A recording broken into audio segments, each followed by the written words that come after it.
Hello guys, welcome to the channel. Today I'm sharing the review of the book The Leader Who Had No Title, a modern fable on real success in a business and in life. We all need to lead where we are planted and shine where we now find ourselves. According to Robin Sharma, everyone can be leader. Too many people go to work with the mindset that to be leader, they need to work their way to the company ladder, get the title or position they seek, and then they can be leaders. This is a wrong approach according to the Sharma. I must begin with a little confession. Up until getting my hands on this book, I haven't been so much a follower of Robin Sharma's philosophy on a personal leadership and personal development.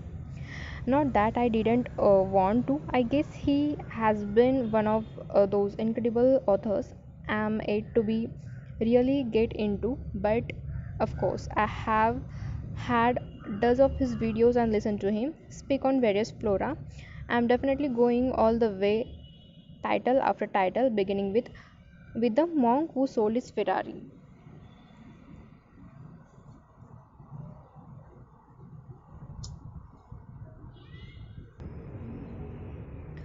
That said, The Leader Who Had No Title is truly a modern fable on real success in a business and in life. It advocates a philosophy that crushes the conventional thinking that to be a leader and effect real change, you must be sitting on some exalted position. While that holds water in a way, it's absolutely not true when viewed from Sharma's 2020 perspective. In a story like narrative, Robin Sharma introduces us to what he calls the LWT philosophy, and I must say, it took a heck of patience to get to the meaning of the acronym. Well, if you stick this with this video long enough, you too find out. The book has 8 chapters, and if you go 25 pages per day, you are sure to finish in 1 week. The system worked best for me because each chapter has an average of 25 pages. A seamless reading technique I talked about in my book, How to Develop a Consistent Reading Habit. The first 3 chapters chronicle the life of war veteran Blake Davis, who lost his parents pretty early and now lives in New York. A hurt on 2 legs. Blake is a guy who had loved to meet, except that he's carried a lot of baggage from the past. Hurt from the loss of his both parents in a one day, post traumatic stress disorder from the Iraq War, and love relationship made in chaos. Returning from the war, Blake finds himself lonely and scared, unable to thrive in a society built predominantly for civilians. Although he managed to land a job at a bookstore in Soho, Black was always on a probation. His performance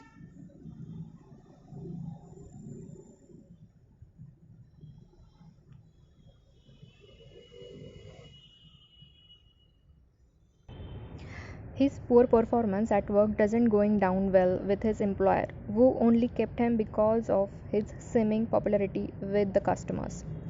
Not only that, Blake's love for books was all that kept him in the job. I couldn't stop grinding at his admits, so much coming from a war weight. Blake's sad life changes after he receives on August visitor that Monday morning, Tommy Flynn. Tommy is a guy I had loved to meet. Oh goodness, I wish some characters were real people. The 77-year-old wasn't looking all dapper as you may think, but this guy who works at the book company HQ has been ranked the number one employee for the past 5 years straight. He's even been offered a seat on the board and a position as a vice president, but turned it all down.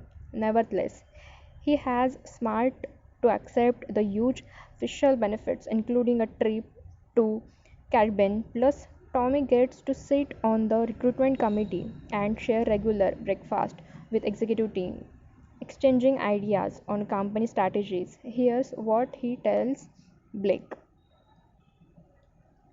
beside his business card going something like, don't you just love this guy already?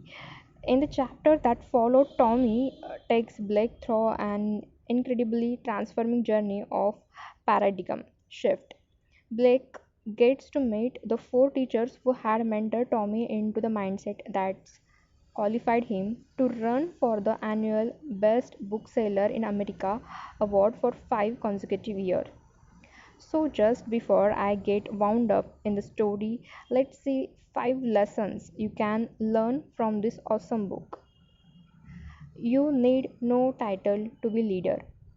The leader without a title, LWT philosophy, democratizes leadership in such an incredible way that it makes you realize just how personal leadership can be.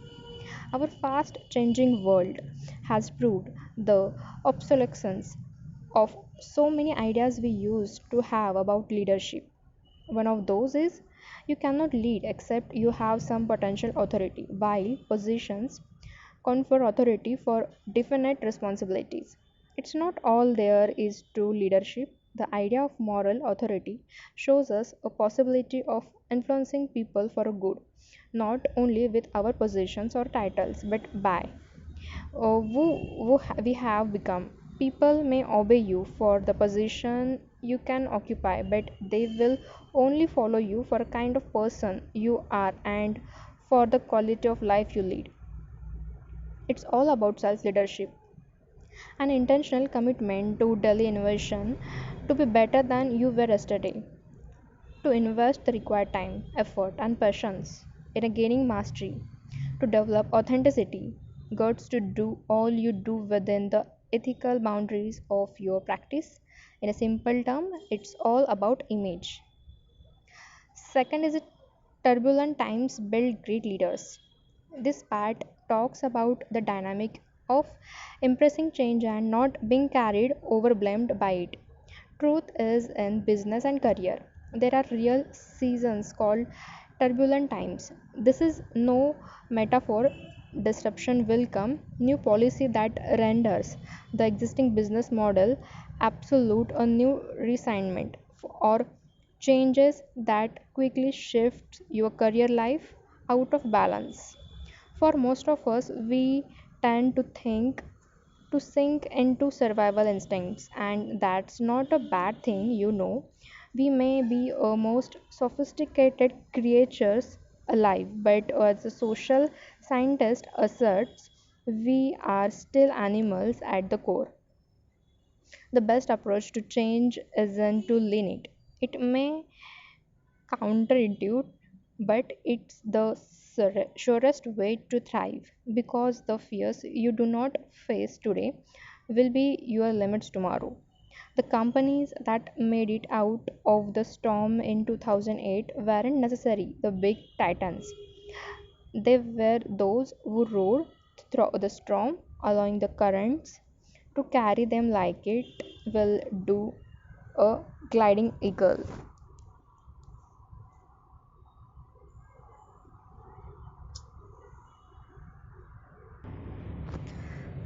Third, the deeper your relationships, the stronger your leadership. Here I learned that at the core, the highest psychological need of every human is the need to feel loved and valued and appreciated.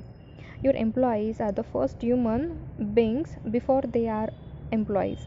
Your friends are the first human before they are your friends. Everyone you will ever meet, regardless of their position or a title, is someone's son's daughter, father, or mother, and more you value people and help them reach their potential, the more you build your profile as a leader worth following. Not so you can bask in the adulation of others, but so that you are more positioned to influence people for good. And of course, money follows contribution. As you help people see and realize the value in themselves, they reward you with the trust, loyalty, and money too. Before someone lends you a hand, you must first touch their heart. It begins with helpfulness, being understanding, mingling with the right people. Add some fun and amusement to your relationships, and nurture them intentionally. In the end, it all about being human. Fourth is that to be a great leader, first become a great person. Your ability to successfully lead others has so much to do with how well you lead yourself. To do that, you must devote yourself to becoming incredibly strong on the inside. You must develop the self awareness to arrive at a deep relationship with your dormant potential. Becoming a great person involves doing the inner work required to enrich your character, purify your intentions, and multiply your results. It also involves doing the hard work to keep your health intact.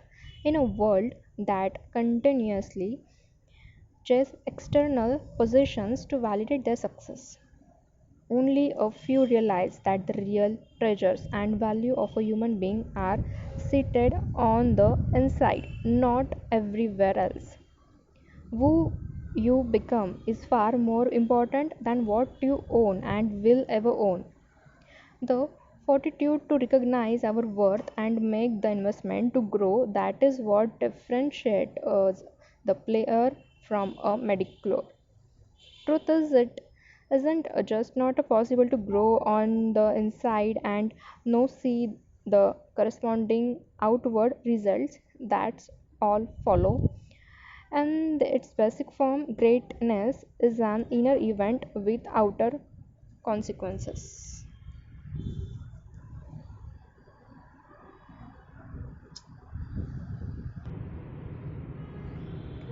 It entails seeing clearly that first health is a wealth and inspiration matters. It involves not neglecting your family and elevating your lifestyle shine. The seven fundamentals of a personal leadership. Finally, Robin Sharma shares the seven fundamentals of a personal leadership.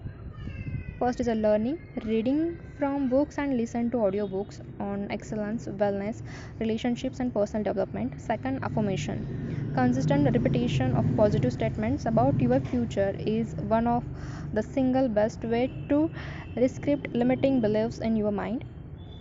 Third one is a visualization. Your mind works through imaginary. Always envision yourself realizing your highest goals, living your best, impacting more people. 5. Journaling. Writing about your thoughts, dreams, feelings, hopes, ideas, and convictions is a great way to grow in a self-awareness. What are your deepest frustrations, fear, and concerns? Committing these things to write not only help you find out, it help you get creative about turning your fears into advantages. Goal setting. One way to experience consistent progress in life is to set goals for yourself and exercise the discipline to follow thought. Goals give you focus and give you energies, a direction to flow in. They are your north star. Then things go rough and awry, and when achieved, they offer you sense of progress. Exercise. Doing something physical every day not only keeps you a bit bodily, but it also boosts your brain performance and fuel you with fresh energy and helps you manage stress. Nutrition. You are what you eat. Never forget. Your intake will ultimately tell your performance. A modulated eating habit is a key to high performance. This is it. If you are a to decide, the leader who had no title is a must read for your this year.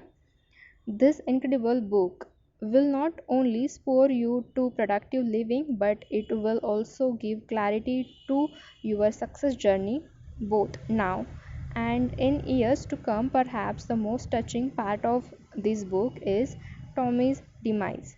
Although Sharma kept popping up this sign here and there, I kept hoping it never happens. Nevertheless, at ripe old age of 77, Tommy seemed to be live to be lived his best.